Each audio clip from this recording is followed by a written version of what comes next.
In this video, I ask my rabbi whether or not Christianity is considered idol worship according to Judaism and Jewish law. We also discuss various other topics related to this central topic, such as, do Jews have an obligation to destroy churches within the state of Israel? Also, is it allowed for a Jew to enter a church? Also, what should our relationship be with Christians? And are we allowed to eat and drink with Christians? The reason for the question of whether or not Christianity is considered idol worship according to Judaism and Jewish law comes from a dispute between the Rambam that holds it is 100% idol worship and Tosafot, the Rema and Shach. They hold it is allowed for non-Jews to worship God through the concept of shituf. Now, shituf basically means that you are worshipping one God, but that there is intermediaries between you and this one God, like Jesus in the case of Christianity. It should be made 100% clear that this concept of shituf is not allowed for Jews, and if a Jew were to worship God through an intermediary like Jesus or any other dead Rebbe, whether dead or alive, he or she will be punished with the most severe punishment in the Bible called karet, meaning that your soul will be cut off from this world as well as from the world to come.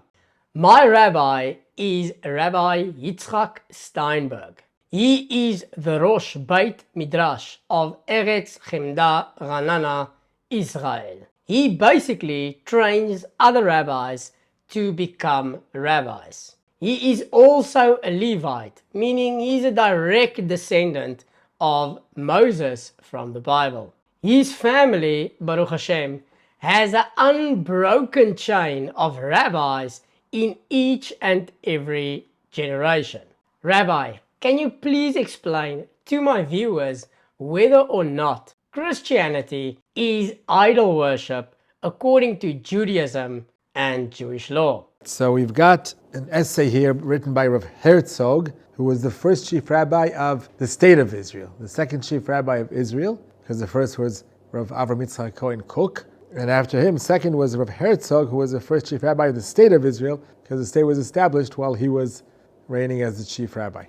If you want to know more about who Rabbi Avram Kook was, please click on this video link above. Okay, so he has an essay in a compilation called Tchumin. It's a series of books that compile articles from big rabbis. So in the second volume of Tchumin, which was many, many years ago, they have an article written by Rav Herzog concerning our question, our issue of is Christianity considered idolatry? So we had to discuss the question of the Christians living here in Israel, because in Israel we have a Torah commandment to destroy avodah zarah. If Christianity is considered idolatry, so we're not allowed to leave any church standing here in Israel. So that's what we have to ask ourselves. So he discusses the idea that Christianity believes in the triangle, the three sort of gods combined together. Trinity, it's called.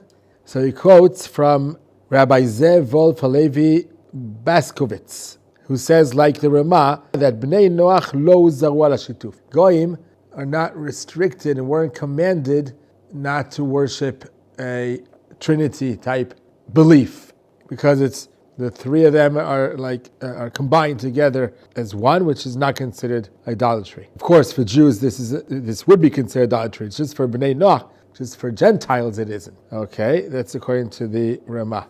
And based on this, Christianity is like Islam, that definitely worships only one entity, who they call Allah. So that's not idolatry at all, for sure, even according to the Rambam. So based on the Rema, at least Ashkenazic approach is that Christianity is not idolatry either.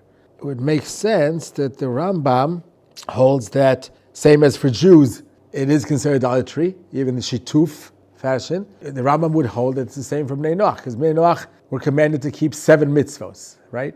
One of them is Avodah Zarah. The Rambam would hold that it's no different than a Jew with regarding to what is considered Avodah Zarah. Same as for a Jew, it's considered Avodah Zarah. So it is for a non-Jew. That's what the Rambam would hold in this case. Okay, now, there's besides all this, this is sort of a discussion which has to do with the original commandment of prohibiting idol worshiping. If you want to learn more about how Jews get Jewish law from the Bible, you can click on this video link above.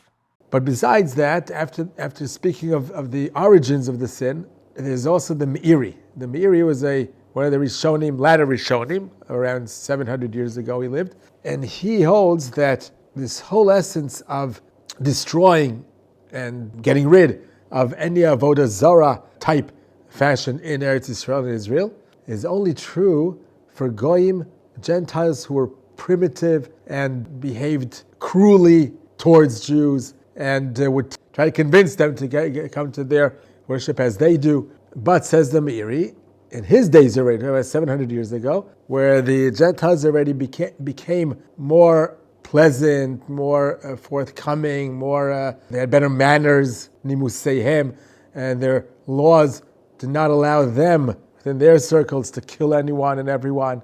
The whole commandment of destroying and getting rid of idol worshippers in Eretz Yisrael no longer exists, says the Meiri, because their behavior is no longer the way idol worshippers used to behave before his days. And it's definitely become better in our days. The Meiri's days were way after the Crusades, where the Christians were, of course, terrible towards the Jews. And today, at least in Israel, their very influence is minimal.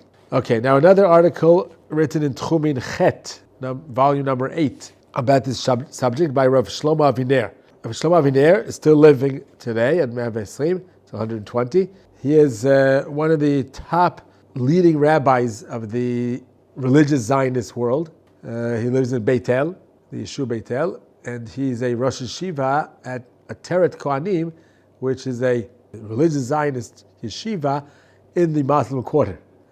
He's written many books, tens of books in his lifetime until now, and he has many followers. So in this short article, it's just maybe 3 pages. He discusses our issue here. So he begins with, again, quoting the Rambam, in Hilchos Avodah Zarah, the laws pertaining to idol worshipping, chapter 9, letter 4, says the Rambam, Knaanim Ovdei Kochavim, Gentiles, Goyim, who worship idols, Umazalot, Yom Rishon u Yom Eidam. Sunday is their holy day, is their festival day of the week. So it's obviously talking about the Christians. The censor took away the word Notzrim and switched it to Knaanim in order for it to be more acceptable. In the days of Rambam, it was very dangerous to write anything against the Notzrim, the Christians. So this is very clear that he calls them Ovdei Kochavim. Rambam holds that they are considered idol worshippers. The Tosafos, which are Rishonim in the Rishonim period from 1,000 years ago till 500 years ago, the period of 500 years of the Rishonim period, there was a whole group of scholars living in France, Germany, the Ashkenazic Jewish towns, and they were big rabbis, the grandchildren of Rashi, the descendants of Rashi. So they write in Tractate Sanhedrin 63b, they write the following, בזמן הזה כולן נשבעים בקדושים שלהם ואין תופסים בהם אלוהות. אין זה שם עבודת כוכבים. That the Gentiles swear in the name of their saints, but they don't regard them as gods. They're just holy people, but they're not gods. And therefore it's not avodah zarah, it's not idolatry. Even those, אף על פי שמשתפים שם שמיים ודבר אחר. The shituf, this combination of the Trinity, the 3 gods, combined in one, that's not considered avodah zarah. And this was quoted by the Shach, one of the main commentaries on the Shulchan Aruch. In the section of Yoredea 151, the Shach quotes this to say that by Goyim, shituf is not considered avodah zarah. As the Rema, which you, Theo, quoted before, from Achim 156, saying the exact same thing. It seems like the Ashkenazic lineage of poskim, beginning from Tosafot, through the Rema, to the Shach, these are all Ashkenazic poskim leading from 1,000 years ago to 400 years ago, seem to have been holding that Christianity is not avodah zarah. Whereas the Rambam, who was a Sephardic posek living in Spain, Egypt, in those areas of the Jewish world, he held that Christianity was avodah zarah. It's interesting to note that the Rambam was living amongst Muslims, whereas the Tosafos were living amongst the Christians. So it's sort of the ones you're living among. If you're living amongst them, it's more difficult to treat them as avodah zarah because you can't cope with that. So the Tosafos found a way. Of course, it's all based on halacha, but it was more urgent for them. It was more necessary for them to find a way to base, of course, on sources, the fact that shituf, the combination of several gods all in one, is not considered avodah zarah for goyim, for Gentiles. Whereas the Rambam, who wasn't living amongst them, he didn't find it necessary to search in roundabout ways to reach that conclusion that it's not avodah zarah. He felt that it's the same as Jews. Same as for Jews, shituf is avodah zarah. You have to believe in one Lord of the universe only. So goyim are the same. The same is true for goyim. It has to be one. It can't be a shituf. That's probably part of the reason that we find this split between the Sephardim and Ashkenazim as to how to regard Christianity. Then he mentions the Meiri, which we quoted before. It's from Bava Kama, Tractate Bava Kama 113b, where he says that Kol shehu me'amamin agdurin bedarchei adat ve'ovdei elokut alei tzad. When you find goyim that are restricted, they have fences around themselves. They place fences around themselves, meaning they restrict themselves from being evil and bad. They act more civilly correct towards others. Even though their belief is far away from what we believe in, they're not considered avodah zarah. Discussed in Tractate Yuma as well. And then Rav Kook, which we mentioned before as the first chief rabbi of the land of Israel. He passed away in 1935, which was before the establishment of the state. He also, based on the Meiri, said the same thing.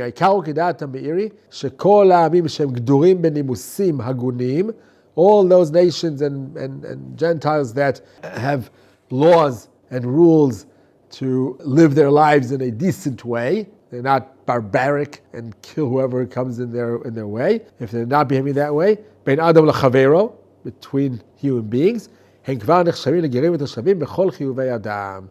no longer considered that type of idol worshippers that we have to demolish and destroy and get rid of. He also quotes from Herzog's essay from Tchuin Bet, allowing Christians to live in our country, in our land, but you have to make sure that they will not do missionary work. This he definitely emphasizes, or Herzog, and after him, Aviner as well, that we have to make sure that there's no missionary work. Betzedek anu dorshim, rightfully so. We demand me'ele hashvim imanu, from those Christians who are living here in Israel, שיהיה להם הנימוס אלמנטרי לא לנסות למשוך אנשים שלנו לאמונתם. That they should be decent enough not to try to win over Jews and convert them into Christianity. They're living in our country, they're our guests, and as guests you have to behave properly and not go against your landlord. Rabbi, are you aware of any Christian missionary work in the state of Israel? And is there any organizations that oppose these Christian missionaries in the land of Israel that you can recommend to my viewers? There are organizations that fight missionary work in Israel, like Yad L'Achim. Yad L'Achim is a very famous Israeli Amuta organization that took upon itself to fight missionaries. They answer back to them and they try to get rid of all the material that the missionaries give out there, and they warn Jews all over the country not to receive anything from missionaries. They would do a lot of very important work to protect Jews from that work.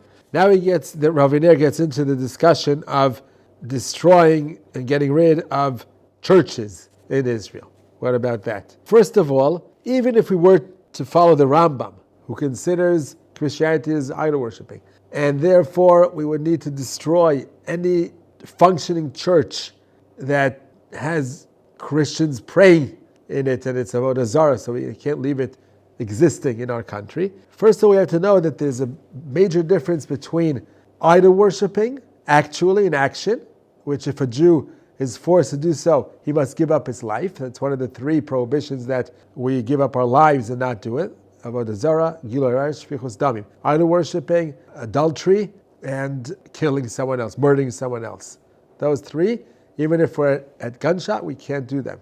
That's not true with regards to leaving a church to exist in Israel. That's not part of Yereg Val Yavor. If someone tells a Jew, either you keep the church existing in Israel or I kill you, he doesn't have to tear down the church and lose his life for it. Because it's just the fact that there is Avodah Zarah, according to the Rambam, there's idol worshipping in the church, but it's not him transgressing the sin himself. So that's first of all. It's called a mitzvat aseh. It's a mitzvah to tear down a church, but it's not a Yereg Val Yavor situation. We have to give up your life for it. Rabbi, does this law of tearing down places of idol worship, like churches, according to the Rambam, apply only in the land of Israel or also outside of the land of Israel? Only in Israel. That's where the Torah tells us many times that when you enter Eretz Israel, you enter Israel, then you have to wipe them out and destroy them, right? Only in Israel. The application in Chutz Aretz would be, if it's considered Avodah Zarah, not to enter a church. That's all over the world. Because we mustn't, lo techonem it says, lo techonem. It's a passage that we learn out many various different prohibitions from. One of them is, lo titen lahem chen. Don't show that you're impressed by a church, because that gives them strength, that as if it's worth something. So we're not supposed to admire. Rabbi, if you directly translate lo laten lachem chen in English, does this not mean that you should not give them any grace? True. No, grace is more like what beautiful courtesy, right? How beautiful the church is. Wow, look at this, look at that. That's called chen. So first of all, we have the Rema and the Shach, all those, and the Tosafot, beginning by the Tosafot, who hold that it's not Avodah Zarah, it's not idol worshipping. So this whole positive commandment of tearing down an idol worshipping home doesn't apply to churches. That's first of all. Even if we go according to the Rambam, which then it would apply, the HaChinuch, the book Sefer HaChinuch, which, by the way, very interestingly, the author of the book did not sign his name, so we don't know who the author of the book is. It's an amazing book. Everyone uses it. It's about the 613 mitzvos, each and every mitzvah enumerated in the book and elaborated over beautifully. Very interesting, Rabbi. I've also heard that the Sefer HaChinuch gives the reasons for the commandments, which made it a little bit controversial. Gives the reasons, exactly. Shol mitzvah, the reasoning behind each mitzvah. Rabbi, who do you think wrote the Sefer HaChinuch? I've heard of either the Ra'ah or the Rashba. Those are the 2 main Rishonim that we believe that it may come from, but we don't know. Anyhow, in the book of the Chinuch, he emphasizes 3 times that this positive commandment of tearing down houses of idol worshipping is only true ksheyesh koach biyadeinu. He's talking about, in general, those houses of prayer of Avodah Zarah, whichever we consider as idol worshipping, he doesn't go into that. He just says any home of idol worshipping should be only torn down if you can cope with the repercussions, with the results of such an action. From what I have learned from Sefer HaChinuch, it seems to me that it's based on the Rambam's opinion primarily, and thus the Sefer HaChinuch would also hold, according to the Rambam, that Christianity is idol worship, or am I mistaken? So he's not telling us clearly what Christianity is. But by the way, you may be right, because Sefer HaChinuch, we see all through the book that he's based mainly on the Rambam. All through the book.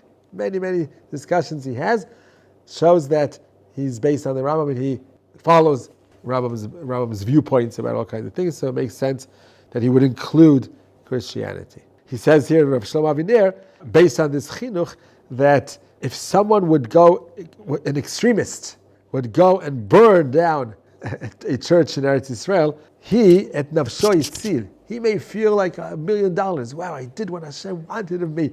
I fulfilled the positive commandment of tearing down of ruining, of destructing, idol-worshipping homes of prayer in Israel. Aval Medinat Israel kula sibich.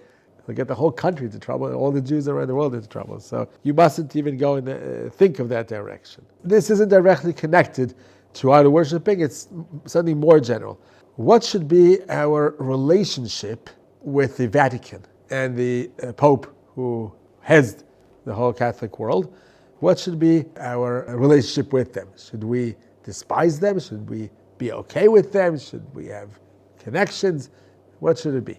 So it goes quickly through the history of the Catholic Christian world, which didn't treat us too well, to say the least, including in the days of the Holocaust. Even the days of the Holocaust, where it's quite modern day and time, not the Crusades and the Inquisition. We're talking about the modern days of 80 years ago. They didn't do a thing, they didn't budge to stop the cruelty of the Nazi Machshemam against Jews, or against any of the other nations that suffered terribly from the racism of the Nazis.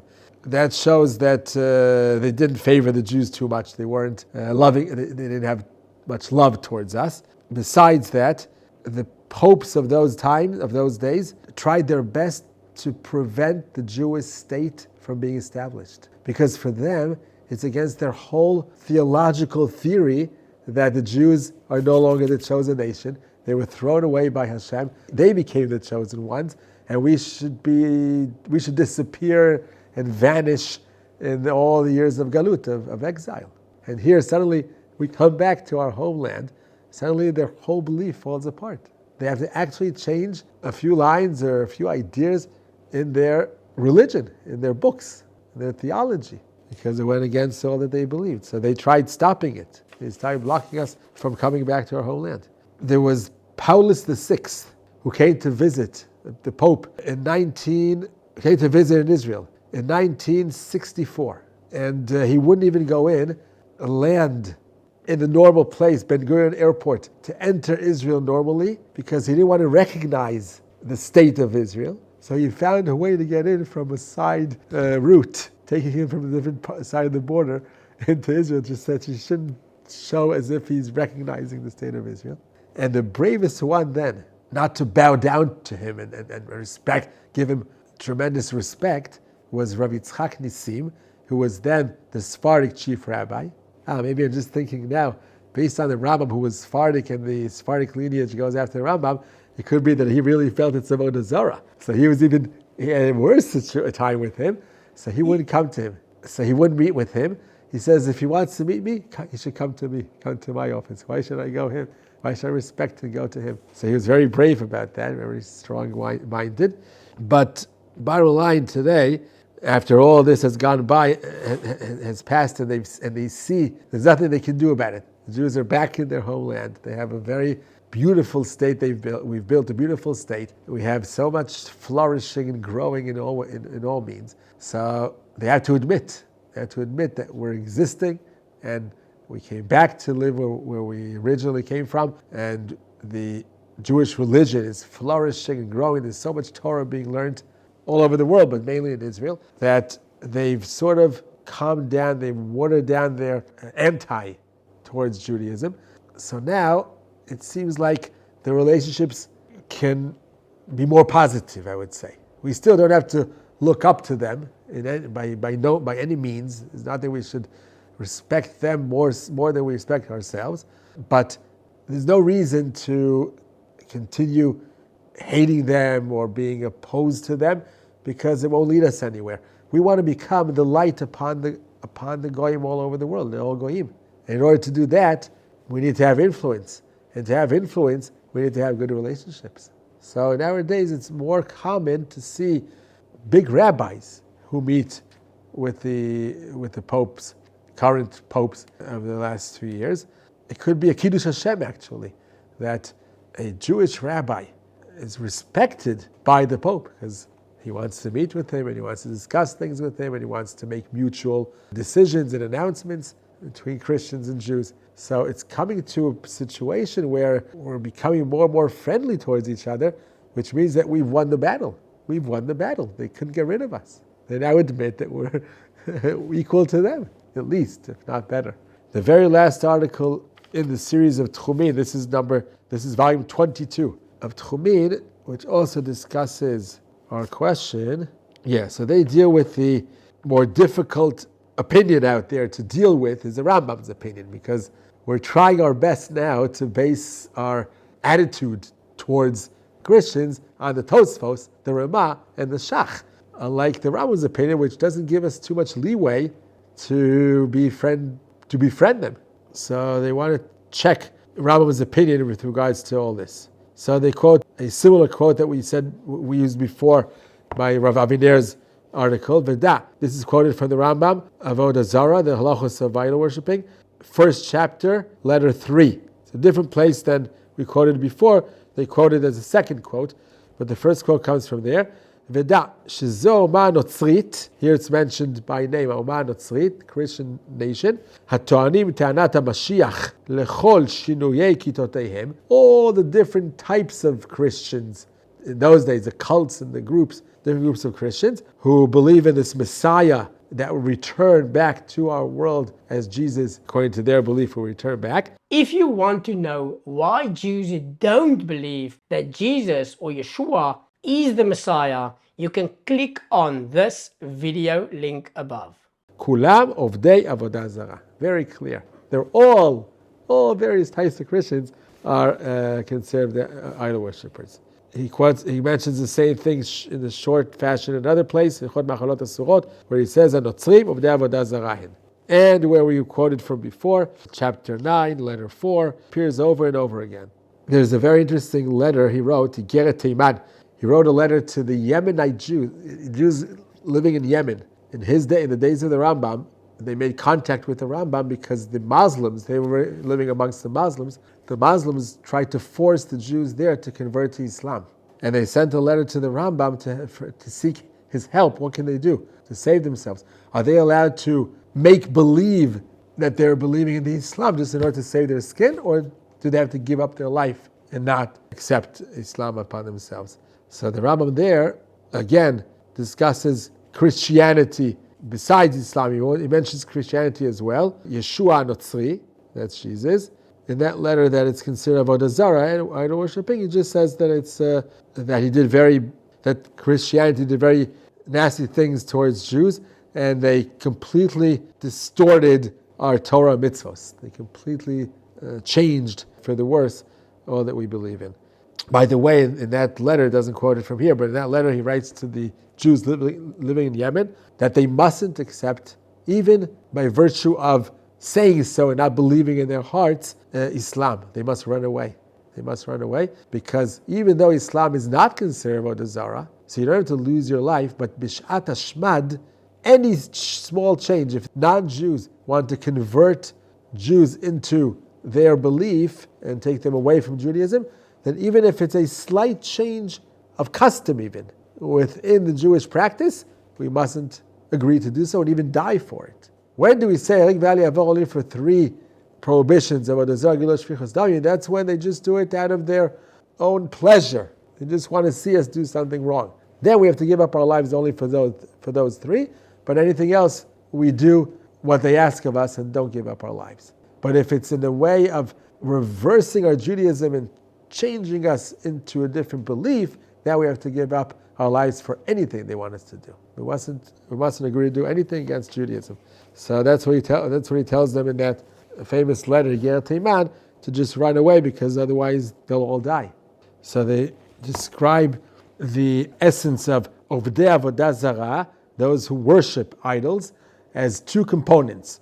One is that their belief is in the idols as a god to worship, and that they actually worship the idols. Not enough that they have a belief that this is so, but they actually do actions to serve, to worship the idol.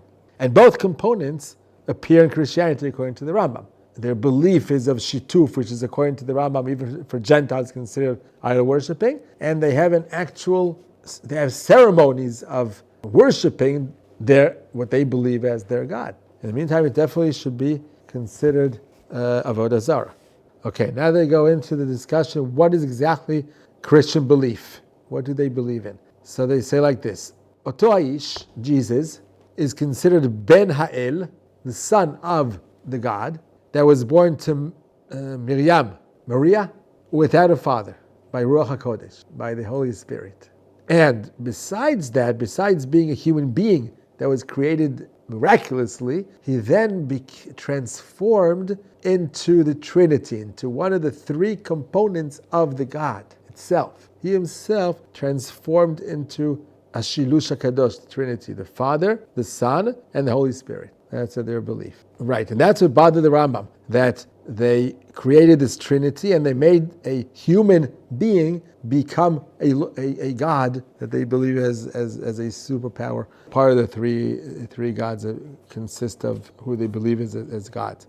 Okay, and then they have all kinds of, the way they worship, all kinds of ceremonies, like the immersing, the tevilah, in water for those who accept upon themselves Christianity, and the Sudah Kedosha, the holy meal, all kinds of ways that they actually worship who they believe as their gods. So in the meantime, we see that the Rambam has what to base it on, that both the belief is idol worshipping and their actions are to worship idols. If you accept the fact that even Goyim, even Gentiles, mustn't have shituf as gods. The Rama doesn't hold that, because he holds only by Jews that would be considered avodah zarah. By Gentiles, they don't have that prohibition. It's not included for them as idol worshiping. They actually base their final conclusion that even the Rambam may think differently in our days than he thought in those days. Why? For what reason? It seems like he's using the Meiri's approach that the Christians are no longer such strong believers in their own way, in their own religion. They've watered down. Therefore, they're not so anti-Jewish anymore. They behave more properly towards those who don't believe. Once upon a time, those who didn't believe were, like you said, with the sword. That's it. We kill them. And nowadays, it's not so. So he says we don't find that they're so strong about their own belief, which is one of the components, that they act upon their religion. And they're no longer acting upon their religion as they used to in those days. So maybe a little bit more lenient, even according to the Rambam. He quotes in the footnote from Rav Rabinovich, who was the Rosh Yeshiva of Ma'ale Adumim, who says the same thing. Christians in nowadays are not the same Christians living in the days of the Rambam, which he regarded as idol worshippers.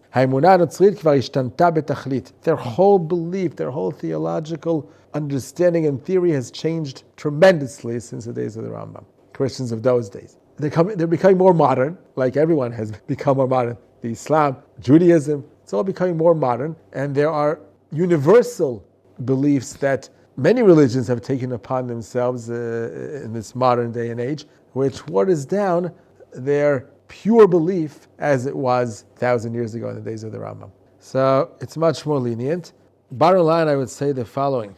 I would say that purely halachically, we have a strong basis not to consider Christians in our days, especially the ones who are more modern, less filled with hatred towards Jews and Judaism. We have room to not to consider them as our worshippers. Definitely there's strong basis, that we said, the Tosafot, the Rema, the Shach, and even within the Rambam's opinion, and we just saw this last article, that he himself may admit that in our days it's more lenient. So that's purely halachically. But from the point of view of not being drawn into Christianity, not being influenced by Christianity, that still remains till today. We mustn't allow any close relationships and close feelings between us and Christians, because who knows where that will take us to. So be still very careful to draw a line and build a fence between us and them in order to keep our Judaism as strong, as pure as possible. So from that point of view, if we enter churches,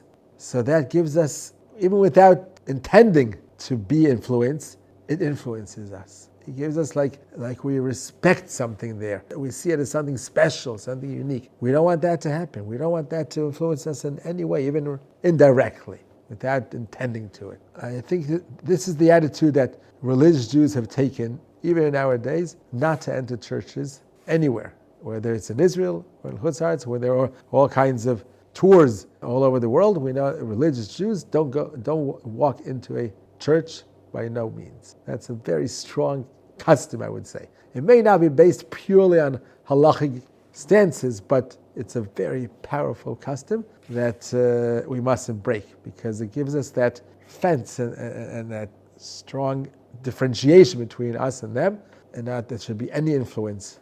Rabbi, I understand this reasoning for a born Jew to never enter a church because they've never been into a church. But what about someone like me that left the church and left Christianity and subsequently converted to Judaism? Is someone like me allowed to enter a church then? So I would think, I don't know, I can't put myself into such a person's shoes, but I would think that it's even more important and significant for him not to enter church again. When a person comes from somewhere, from a background that he used to be part of, by going back to the same place he was before, it may remind him of maybe possibly good times, of times he may suddenly connect to. It's like nostalgic feelings, emotional feelings he may not even be aware of.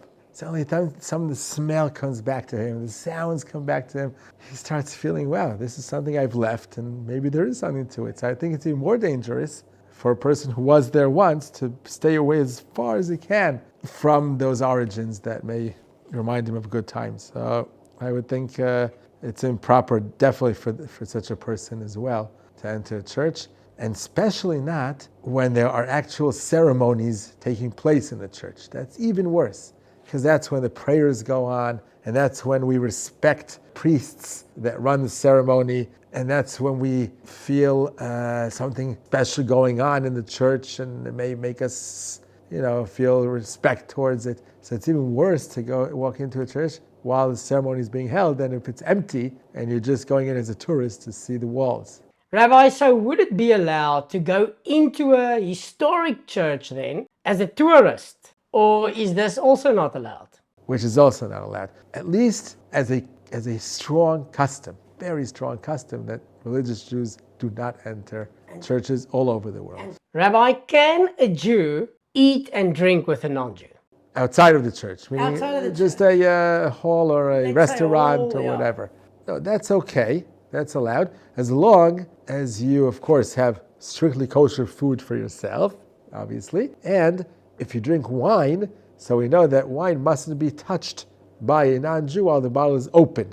After the bottle is open, it cannot be touched by a non-Jew, especially Christian, because some say that it's only a prohibition for idol-worshipping non-Jews to touch the bottle and then for Jews to drink from, even though most authorities, Jewish rabbis hold that it's even for any Gentile. It doesn't have to be idol-worshipping, but especially Christians touching a bottle, which according to the Rambam may be considered idol-worshippers, we shouldn't drink from that wine. So if they don't touch the wine, or you just don't drink wine at such a meal, you're allowed to sit down with them for a meal and eat together with them. That's not a problem.